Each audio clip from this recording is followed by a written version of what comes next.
गोव्याजवळ एक बेट आहे, त्याला जुवे बेट असं म्हटलं जातं.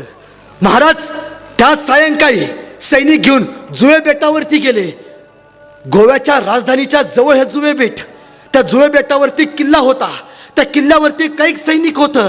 महाराजांचे 60 सैनिक त्या जुवे बेटावरच्या किल्ल्यावरती गेले आणि किल्ला ताब्यात घेतला. महाराजांनी सांगितलं, शंभूराजेंनी किल्ला घेतल्यावरती तोफेचा एक बार करा, आम्हाला समजून जाईल तुम्ही किल्ला घेतलाय. त्या किल्ल्याच्या खालच्या साईडला शंभूराजे 300 सरदार घेऊन घोड्यावरती उभा होते आणि मावळ्यांनी तो जुवे बेटावरचा किल्ला घेतल्याबरोबर तोफेचा एक बार केला.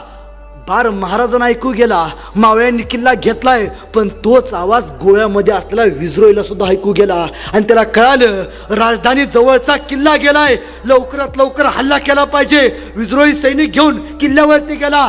60 मराठे बघितले, म्हणला थोडेच आहेत, तलवार काढले, मारणार. तोपर्यंत शंभूराजांचं सैनिक पळायला लागलं. ही महाराजांची चाल होती. शंभूराजांचं सैनिक पुढे 60 मराठे, त्याच्या पाठीमागे विजरोई पळत गेलं. जसं शंभूराजांचं सैनिक पुढे पळायचं, मागे विजरोई. शंभूराजांचं सैनिक पुढे जाऊन थांबलं. विजरोईला कळना आणि शंभूराजांचा सरदार म्हणतोय, विजरोई पाठीमागे बघ. आणि पाठीमाग स्वतः शंभूराजे हातात तलवार घेऊन 300 मराठ्यांसहित उभा होते. पुढं मराठे, माग मराठे, मध्ये विजरोई. मरणार, बेमोत मरणार. शंभूराजाने तलवार काढली. एकच गर्जना, नमो पार्वती पते, हर हर. एकच गर्जना झाली. युद्ध पेटलं. सपासप कत्तल्या.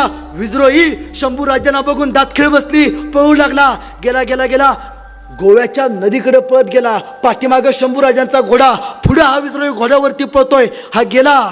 नदीला पूर आला होता. नदीत शिरला. नदीत निम्म्यावरती गेला. मछव्यांनी याला उचललं, स्वतःच्या जहाजात टाकलं. पण शंभूराजा ऐकतील तरी कसले. अरे माझ्या कृष्णाजीला मारले नव्ह. शंभूराजांनी आपला घोडा भरती आलेल्या नदीत घातला. नदीचं पाणी शंभूराजांच्या छातीपर्यंत यायला लागलं आणि शंभूराजांचा घोडा नदीच्या पवनीला लागला. शंभूराजांचा घोडा आणि शंभूराजे वाहून जायला लागले.